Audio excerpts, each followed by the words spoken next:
Welcome to Breaking New Ground. This is a show where we talk about housing and how it affects you. I am Tulisi Tole and I'm standing in for Eric Mieni. Rustenburg is one of the fastest growing cities in our country. This growth is largely due to an increased mining activity in the platinum mines. As a result, the price of platinum has brought more growth and wealth into the area. More people are moving and migrating into the city, and this has led to an increase in property prices. But what does this mean for the many residents who are living here and the thousands of migrants who are coming here to look for work in the mines? How is the city responding? And what is the province doing to accelerate the delivery of housing in line with government's Breaking New Ground strategy? Join us on a journey to see for yourself as we put the task of housing the people in this province into perspective. Now, the delivery of housing is one of the most emotive issues in our country. Our country's constitution guarantees that every citizen has the right to housing. And yet there are thousands of people who are living in shacks here in the Northwest Province. Government is delivering housing, and the private sector in the Northwest Province has also come on board. But what exactly are they building? And what do the citizens of this province, and Rustenburg in particular, have to say about it? We are about to find out.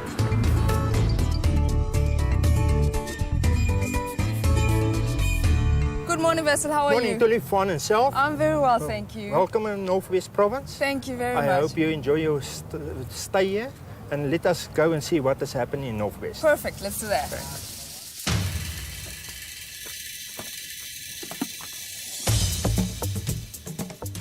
So, Vessel, how many people are in this province and how many houses do you need to build? We have a population of 3 million, approximately 3 million people in Northwest, and we currently budget for this coming financial year to build about 30,000 houses in Northwest. We are busy there to build a pilot project in conjunction with people in the private sector, like the mines. The local municipality of Rustenburg is also involved in this whole project. This is a whole integrated program where we built 3,200 RDP houses, 1,000 social housing, and 800 bonded houses.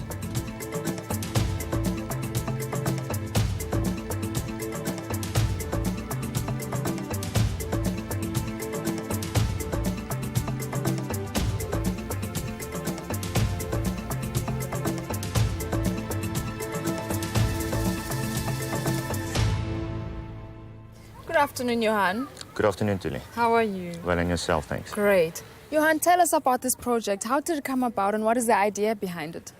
You see, Tilly, on national government, on a yearly basis, they make a budget available for implementation of housing projects. They then distribute it to provincial government, and provincial government in turn then liaise with the different local municipalities. And this specific project was identified due to the fact that Sierra Leone has a lot of informal settlements in and around the area, and they've identified it as a high priority project for housing delivery and implementation. The whole idea behind any housing development project is to uplift the people, to assist the poorest of the poor in the community, to give them better living standards, to provide a house for them with better hygienic conditions in the house, running water, a waterborne sewage system. And the whole big idea is to make the community proud, to give them ownership of a house, and eventually to uplift the whole community as a whole. Now, this is an integrated human settlement. Tell us about it. Yeah, this is the first, that's why we call it the Rustenburg Pilot Project. It's the first integrated human settlement project that we are implementing. The whole idea behind the integrated human settlement is to provide 3 different levels of houses within one development. Now, the first level of houses is low-cost houses, which are constructed by government subsidies. And then the other 2 is social housing, which is multiple high-rise units, sectional title units. And then the third category is bonded houses. Now tell us, who are the beneficiaries of these houses? On the low-cost units, the beneficiaries are identified from a list that we obtained from council. The indigent people have registered with council. Those are the families that cannot afford services, that cannot afford to buy a house. Now, the categories or the requirements for a family to be approved as a beneficiary is that the family income must be less than 3,500 rand per month. They must be a South African citizen and they must be first-time homeowners. If they've received previous subsidy or if they owned a previous house, they will not be allowed to receive a low-cost housing unit. And on the social and the bonded units, the different mines that are developing those sectors, their miners working in those specific mines, they will be pre-approved as bondholders. They will get a bank bond and they will actually purchase the house from the mines.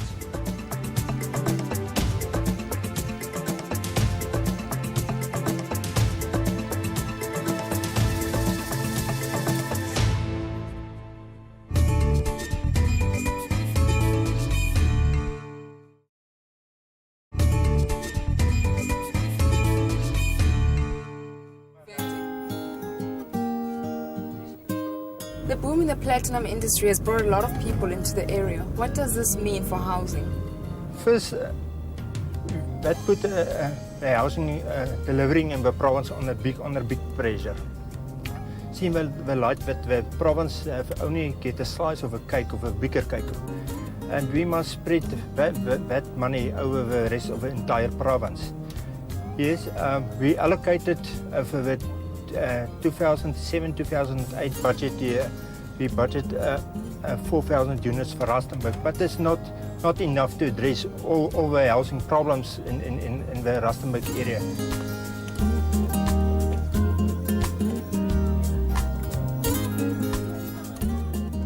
Can you tell us about this project? It was initiated by the local municipality. And we were awarded the contract to do the services, which is the water and sewer, as well as build the top structure. The project is 1,075 residential houses. The size of the house is 36 square meters. And we did the services during 2005 and 2006. And the top structures we did in an 8-month period in the latter part of 2006. How many houses were built and how many people benefited? The houses are 2 bedrooms and we assume that it accommodated the entire project about 7,500 people. And how long did it take to complete the construction? The construction of the top structures took from March to September 2006. The bottom, we term the bottom structure, which is water and sewer, took us 8 months prior to commencing with the top structures.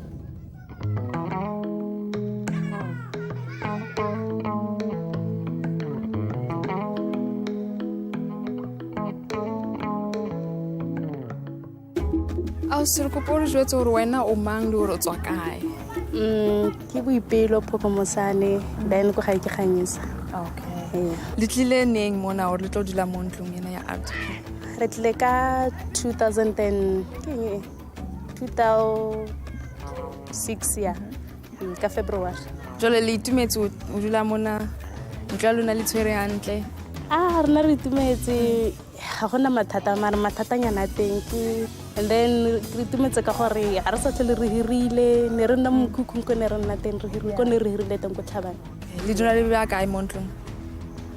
Ke mama ka le abuta ka le osaka le nnake then unless le bana ba rona. Kopa re jwetse ka ntlo ya hao. E na le 2 bedrooms, e na le toilet mo gare le metsi and then le living room. And then luna le entseng ntlo ya lona or le re changeile ka ko ntle ene na le difestere tse di tona mara di se di tona thata so rena ra change ra ba tse di tona and then ra plastera ra ntsha pentela khale ra plastera. Bophelo ba lona bo fetoile jwang ha isale le tla mo ntlong? Ko ne re na teng mo mokhukhung ko Tlhabane ne re hirile ke and then re tsena fa ha re sa patela rente tšhelete mama ka ne patela wa itse go dirisetsa something mo ntlong and then gape le gore go safe a go tshwanele go Tlhabane.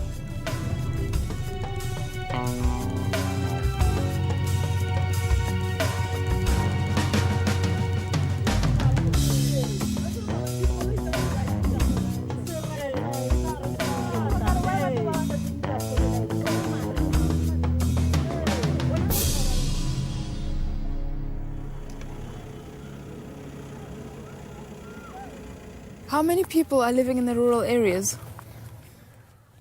Tuli, we are here at Patsima, very close to Sun City. This is one of the rural areas in Northwest. You will mention it when you look to the map of Northwest, that the most areas of Northwest is rural areas. About 85% of people stay in rural areas.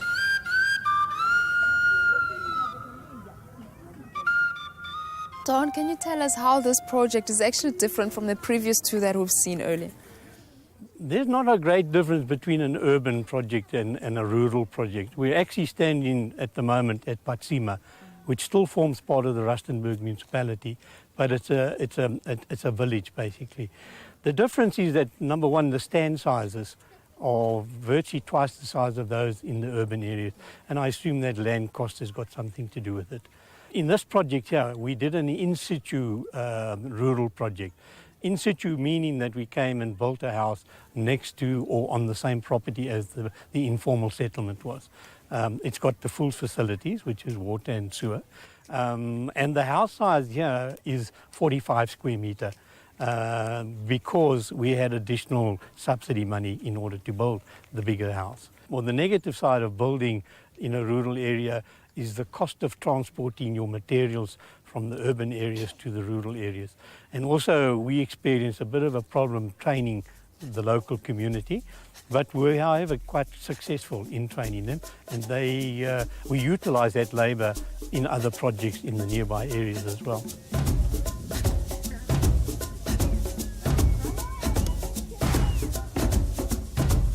Lirata in country ya luna ena.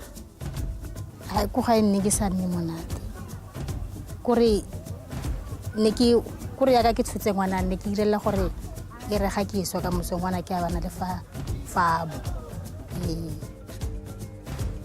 ke go nna mo ntlong go tswa re le mo mokhukhu ke sone se ke se thabela jarta le ne ke a e thabela le metsi mo jarteng ga ke ge metsi kgakala bo fetogile sentle kore ko ne ke nna teng go pitlagane re sa kgona gore re ka nna ba botlhe.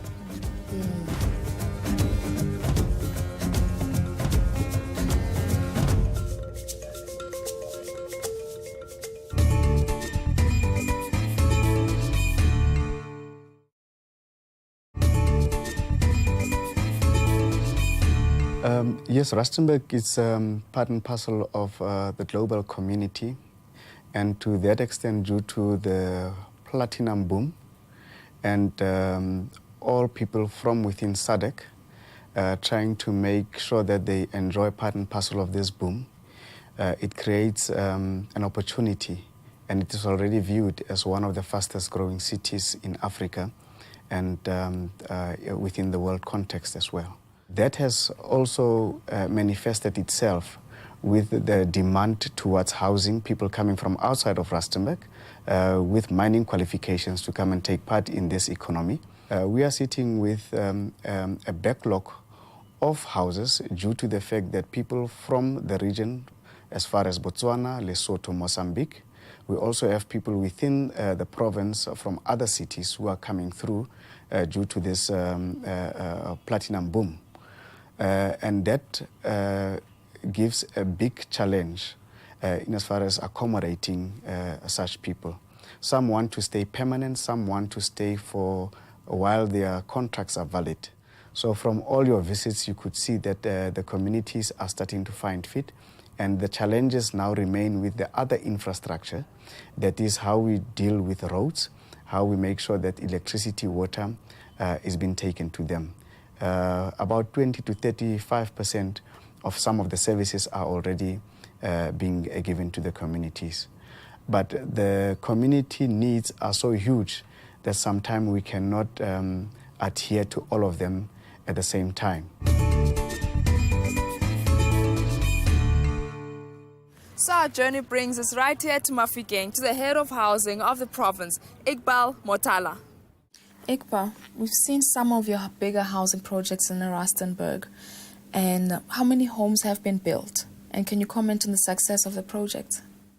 I don't have the specific statistics for Rustenburg, but we've been averaging about 20 to 25,000 completed units over the past 3 financial years. But the backlog is still huge. At the rate that we are going, and clearly the number of houses we build are dictated by the budget that we have, it would still take us a considerable period of time. Now, we're not taking into account the new entrants to the market. We're basically only dealing with backlog. But you must also bear in mind that it's not only about housing, because we've made quite a quantum leap from when we started way back in '94, where the concentration was really on just the house, but the whole concept of an integrated human settlement really brings about new dynamics. It's about building communities. How many more do you need to build to alleviate the shortfall? And how's this process going? In terms of the information that we have available, we're looking at a backlog of over 200,000. But that's backlog. It doesn't take into account your new entrants into the market. But I think what's important as well, as recent as yesterday, a meeting brokered by the Premier with very senior management of ABSA. We've managed to strike a deal that would look at something similar to your Cosmos City, Willimanot Bosch in Gauteng, in the Mafikeng area, in the Poch area. Being a rural province, we have a lot of land, so land is not an issue really. How are you dealing with illegal invasions and what procedures do you use to tackle it? It's a two-pronged approach. The one being assisting municipalities in terms of their own bylaws, which they have in terms of dealing with this, but on a more proactive way, dealing with the real problem to find suitable land, or take that land, if it's suitable for development, develop it. We are currently thinking of following the KZN example, of using their legislation and piloting through our legislature here, similar legislation, which would just establish a broad framework. Because my understanding of the KZN legislation, your PI Act provides for the practical approaches towards removing people. But I think it goes one step further, the KZN legislation. It would also then provide on how do you deal with the issue. I mean, you've removed people, so what? They can't just disappear. So that's how we're planning to do it. Have provincial legislation, and municipalities would operate within that framework, and then address the real cause through your housing development plans. How are you dealing with the people in the city coming in asking for work in the mines? How are we dealing with it? Well, not purely from a housing perspective.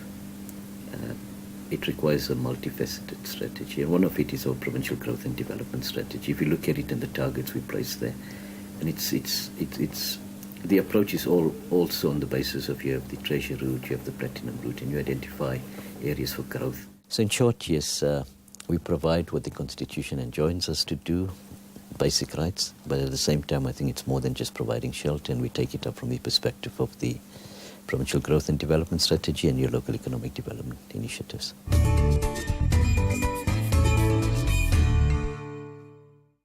Upgrade your policy with My Home from ABSA. SMS your full name to 32916 to apply. Let's break new ground together. Welcome to our BNG renovation segment. Now today we'll be installing gutters into Gogo's house. Now gutters are not only nice, but they also serve a very important function for your home. I'll be speaking with Bongi Mtimkulu today, who's going to be taking us through the process of installing gutters.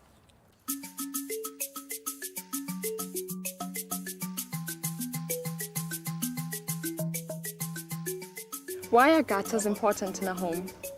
Gutters are important to the house because during the rainy seasons, they have water running down the roof. It has to be contained and be taken down through the down pipes so as to minimize soil erosion, as well as also, to maintain your garden properly, because it can easily be destroyed by your flowers can easily be destroyed by the rain. Can you take us through the process of installing the gutters? The measurements, you have to measure the height from the ground.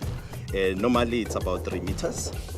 And also you have to look to measure the angle at which, using a spirit level, at which the direction at which the water will be flowing. What materials do you need to put them up?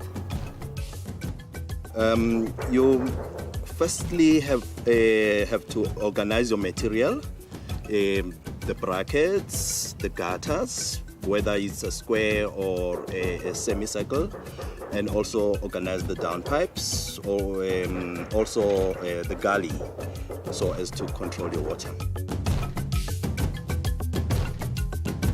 How long will it take to install them? Gogo's house it's about the perimeter throughout the house is about 24 meters, so it will take us 3/4 of a day. What are the costs involved? The material itself, it will cost you around about 1,800 for the gutters, and then the contractor will cost at about the range of about 30 to 40 rands per meter.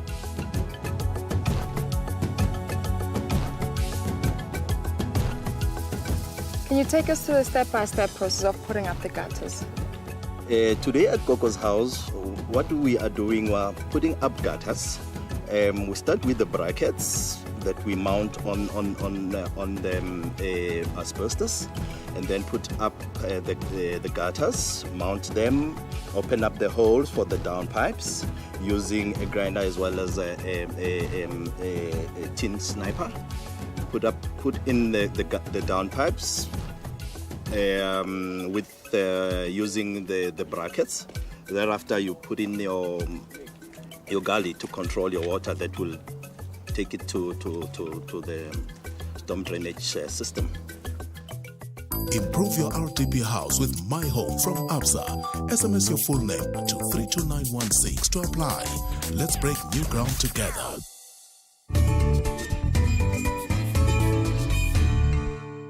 If you have already started to renovate your home, you could win yourself building materials to the value of 10,000 Rand by simply sending us a picture of your house.